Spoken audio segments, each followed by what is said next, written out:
السلام علیکم ورحمۃ اللہ وبرکاتہ۔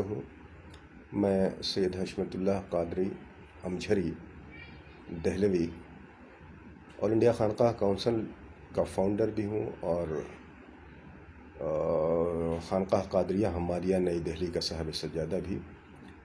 یہ ان لوگوں کے لیے ہے جو مجھے نہیں جانتے، ویسے اللہ کا کرم ہے کہ ہندوستان بلکہ ہندوستان سے باہر تک بہت سارے لوگ مجھ سے واقف ہیں۔ ہمارے ہاتھ میں اس وقت جو کتاب ہے بغداد سے امجھر، یہ ہمارے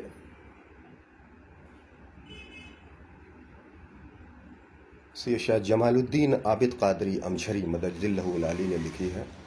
بہترین کتاب ہے۔ امجد شریف سے متعلق آپ مزید معلومات حاصل کرنا چاہتے ہیں تو اس کتاب کو وہاں کی خانقاہ سے منگوائیں اور اس کا مطالعہ کریں۔ ویسے امجد شریف کے بارے میں صرف اتنا ہی کہوں گا جو وہاں کے ایک مرید جناب نظام قریشی صاحب نے کہا ہے کہ رنگ بھی خوشبو بھی پھولوں میں وفا کی آئے گی، زندگی کی شاخ پر امجھر کی مٹی ڈال دے۔ امجد شریف ہندوستان کا بغداد شریف ہے۔ یہ ہماری ملاقات جب علامہ ارشد القادری رحمۃ اللہ علیہ سے جامعہ حضرت نظام الدین دہلی میں ہوئی تو انہوں نے یہ بات مجھ سے کہی۔ محبوب الہی کی بارگاہ میں حاضری کے بعد میں جناب سید اسلام الدین نظامی رحمۃ اللہ علیہ کے پاس بیٹھا تھا۔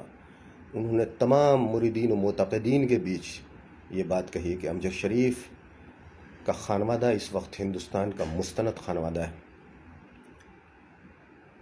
اسی طرح سے مخدوم جہاں رکن الدین فردوسی رحمۃ اللہ علیہ کے ہاں سدھارتھ ایکسٹینشن نئی دہلی میں جوہری صاحب اس وقت حیات تھے۔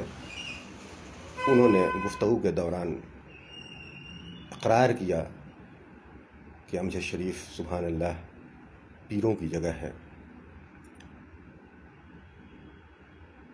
حضرت بیکل اتساہی اور ابرار کرتپوری صاحب امجد شریف اس کے موقع پہ موجود تھے۔ فرش نیچے میں بچھا تھا، چٹائی لگی تھی، آرام کا وقت ہوا تو میں نے ان سے کہا کہ آپ لوگوں کے لیے میں تخت بچھوا دیتا ہوں۔ اس پہ حضرت بیکل اتساہی رحمۃ اللہ علیہ نے فرمایا کہ یہ وہ جگہ ہے جہاں تخت پہ آرام کرنا مناسب نہیں۔ مجاہد ملت جب امجد شریف عرس کے موقع پہ تقریر سے فارغ ہوئے تو لوگوں نے آپ سے کہا کہ آپ آرام کر لیں، تو انہوں نے برجستہ یہی کہا اور معذرت چاہی کہ آرام کی یہ جگہ نہیں ہے۔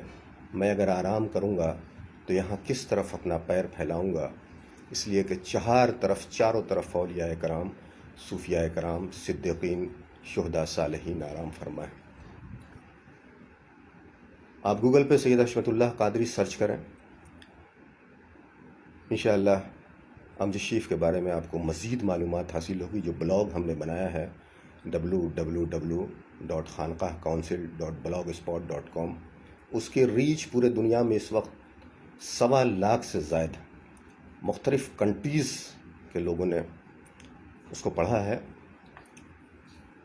اس میں حضرت سیدنا امجھری رحمۃ اللہ علیہ کی سوانح آپ کو اردو میں بھی ملے گی، ان کی سوانح آٹو بایوگرافی انگلش میں بھی آپ کو ملے گی۔ پرفتن دور ہے، ہندوستان دارالحرب تو نہیں ہے اس وقت، لیکن دارالفتن ضرور ہے، بلکہ پوری دنیا میں اس وقت ہمارا عقیدہ بہت ہی بدلا ہے اور ہم یہ برجستہ کہتے ہوئے نظر آتے ہیں کہ پیری مریدی کوئی چیز نہیں ہے۔ تو اس سلسلے میں غوث الاعظم نے کیا فرمایا، بچوں کے تاریخی نام ہم کس طرح سے کیلکولیٹ کریں، اور پھر پورے ہندوستان میں کہاں کہاں کون کون سے بزرگ آرام فرما ہیں، بلکہ پاکستان میں کون کون سے بزرگان دین آرام فرما ہیں، بنگلہ دیش اور افغانستان میں کون کون سے ہمارے اکابرین آرام فرما ہیں، ان سب کی تفصیل اس بلاگ میں آپ کو ملے گی۔ آپ گوگل پہ اس کا مطالعہ کریں۔